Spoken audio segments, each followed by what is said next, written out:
She opened the door and froze. Emily's hands shook as she set down her suitcases. Emily's heart sank. The past was a stranger.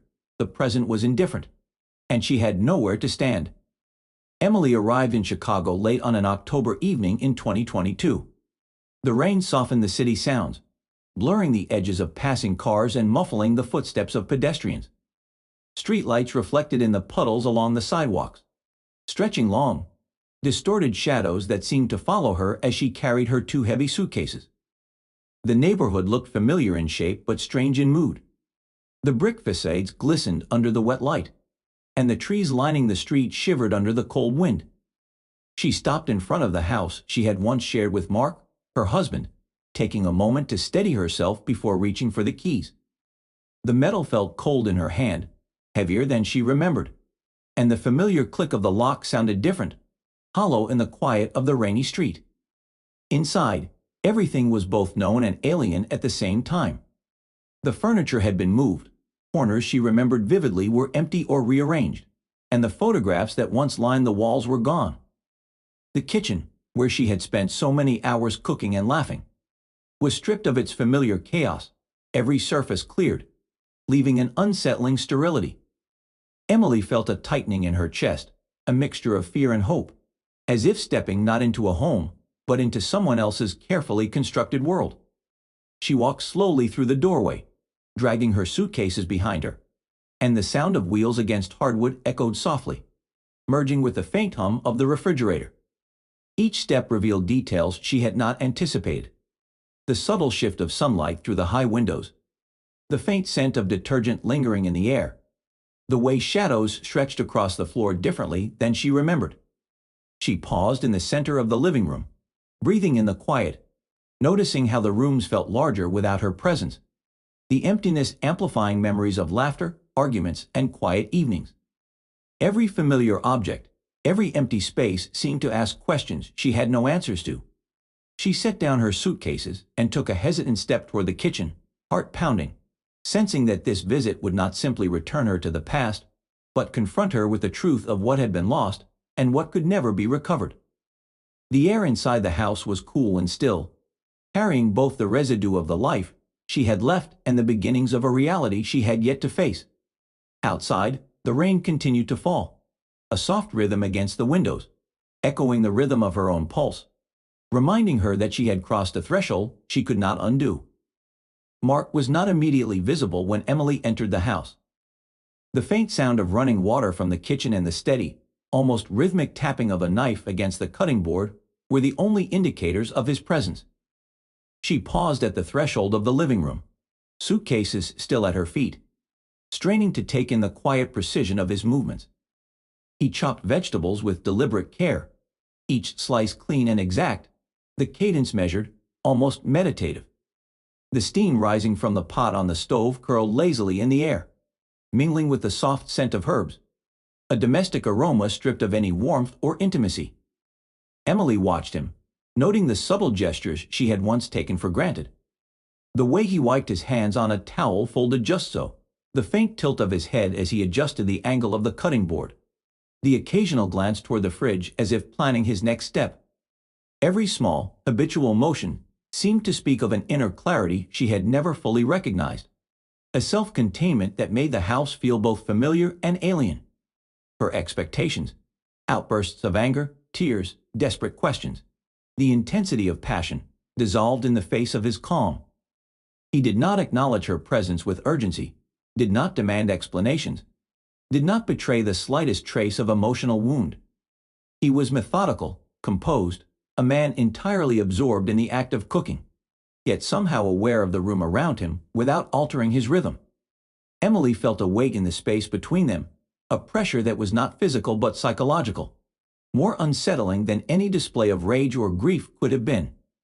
She realized that the house she had returned to was no longer a stage for familiar dynamics, that her old strategies of persuasion, manipulation, and anticipation had failed, leaving her exposed to the stark reality of his independence.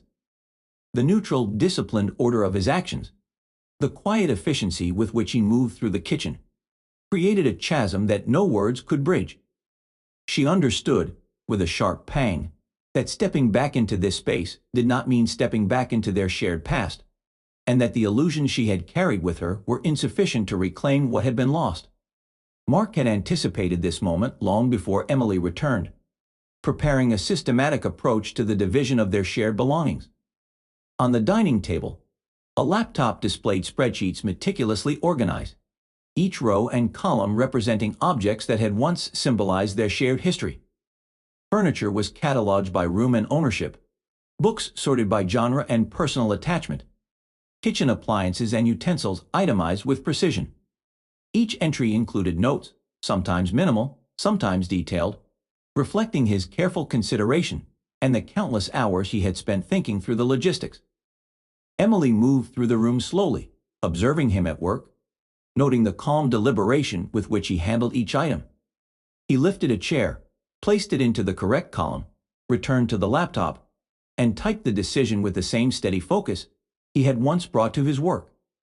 Every small gesture, every organized action, conveyed a deeper process. The construction of a life independent of her choices, a self-contained reality that no longer relied on compromise or forgiveness. Emily felt her past unravel before her eyes, as memories once tied to objects, mugs, photographs, books, trinkets, were stripped of sentiment and assigned to categories of ownership.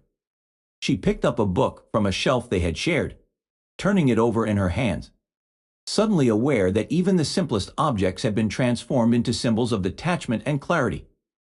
Decisions she had once imagined as minor now carried the weight of finality. Each choice, what to take, what to leave, was no longer about negotiation or reconciliation, but about accepting the permanence of separation.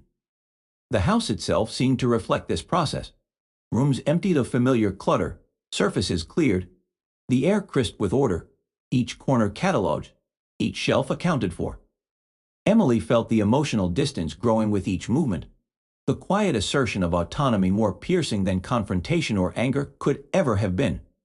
As she walked from room to room, setting aside belongings she intended to keep, she understood that the act of dividing their material life was inseparable from the act of dividing their emotional life. Her attempts to reclaim what had been lost were futile, and the careful, deliberate reality Mark was constructing made that impossibility tangible.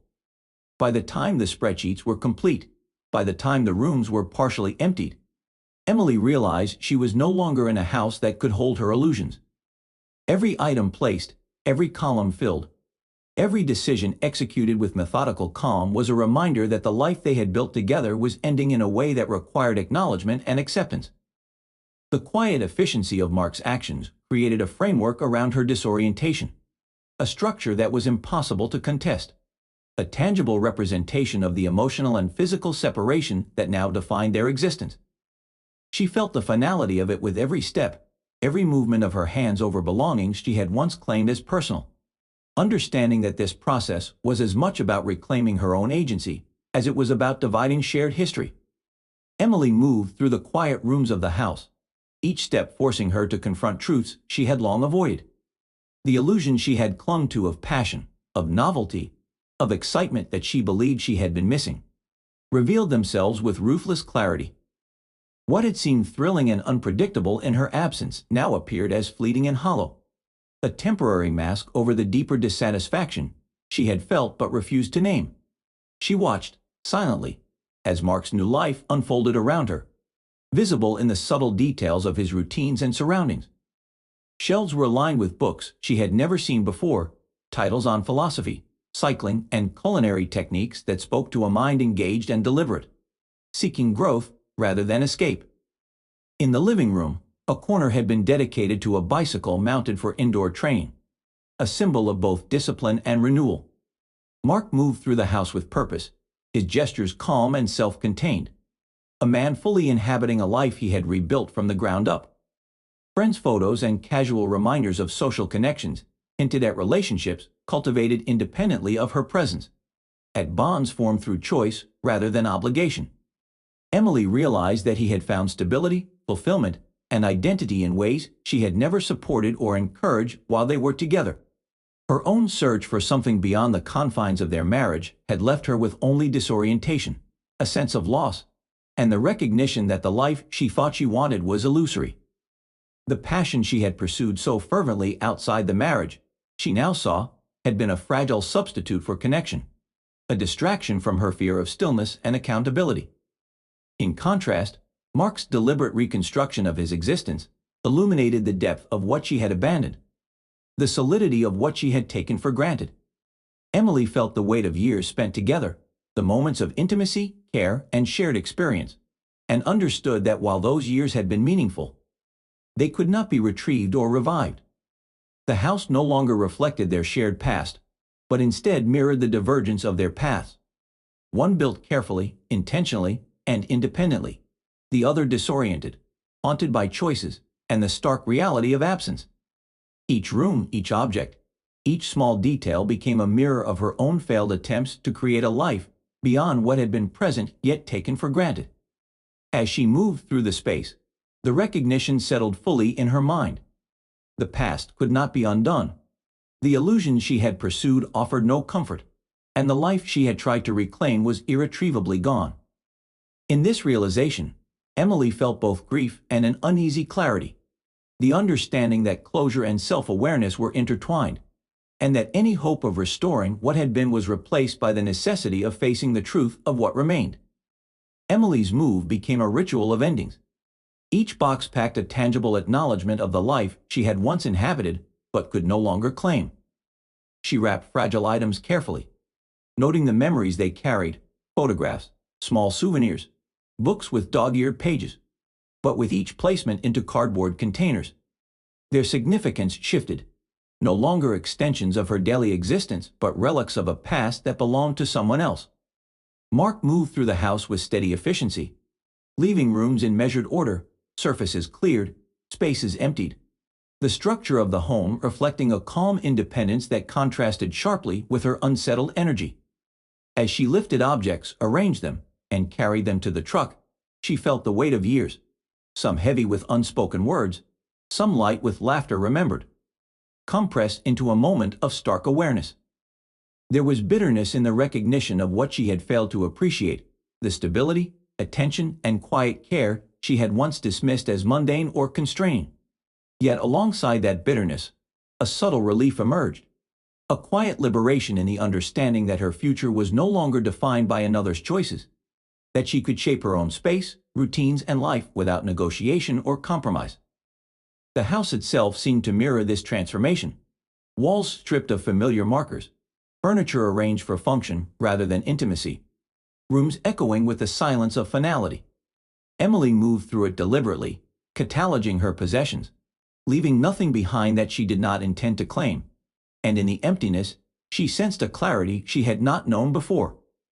Each step forward, each object removed, each room cleared, became a symbolic act of separation, a recognition that memory alone would carry the past, while her present demanded attention and intention. By the time the last box was loaded, the air in the home felt cool and detached, a silent witness to endings made tangible. Emily paused in the doorway, surveying the now spare space, and felt a complex blend of grief and affirmation. Grief for what could not be recovered, affirmation for the opportunity to begin anew, fully responsible for the life she would build, unencumbered by illusions or dependencies. In that quiet, ordered emptiness, she understood that closure was not a moment of finality alone but a process woven from intention, acknowledgement, and the courage to step forward into a life reclaimed. Emily settled into a small apartment on the northern edge of Chicago, a space stripped of ornamentation, quiet and uncluttered, yet brimming with a subtle sense of possibility. The rooms were modest in size, the walls unadorned, the air carrying the faint scent of fresh paint and the lingering chill of late autumn. Each morning she moved deliberately through the space, unpacking boxes slowly, sorting belongings with intention, creating systems and routines that reflected her own needs and rhythms rather than anyone else's. Books found new places on the shelves, kitchen tools were organized for efficiency and ease, and the simplest objects became markers of a life consciously shaped. The apartment offered both solitude and autonomy, a canvas on which she could reconstruct herself, step by step, habit by habit, moment by moment. Outside, the city pulsed quietly, the lake reflecting gray skies, the streets slick with rain and the occasional scrape of tires on wet asphalt. In the distance, Mark continued the life he had meticulously rebuilt. Morning runs along the lakeshore, social connections strengthened, hobbies pursued with focus and enjoyment, a life marked by self-determination and deliberate care. Both of them existed now in parallel trajectories, separated by choice and circumstance, each learning to inhabit the world independently. Emily felt the weight of the past settle into memory, neither erased nor clung to, acknowledged and set aside. Each task she completed, the arrangement of furniture, the placement of a single photograph, the unboxing of a carefully preserved keepsake, was a reinforcement of her autonomy and her capacity to shape the life she wanted. Time passed with quiet regularity, punctuated by small achievements, a fully arranged closet, a newly discovered routine for morning coffee, the first walk along unfamiliar streets without anxiety or distraction. The clarity that had seemed distant in the old house now permeated her days. The finality of her separation from Mark, the recognition of his independent life, and the dissolution of illusions that had once guided her decisions allowed her to inhabit her own existence fully. In the calm of her small apartment, Emily began to understand the essential rhythm of living for herself, accepting responsibility for her choices, embracing the solitude required to grow, and moving forward without the weight of regret or expectation. The new beginning was not marked by excitement or passion, but by a sober, deliberate balance, a cold clarity that offered freedom, stability, and the potential for genuine fulfillment. She unpacked the last box, arranging its contents with care, feeling the weight of closure lift from her shoulders. For the first time in months, she experienced the quiet pulse of life unfolding under her own direction, a life defined not by loss or longing, but by the conscious, deliberate act of beginning again.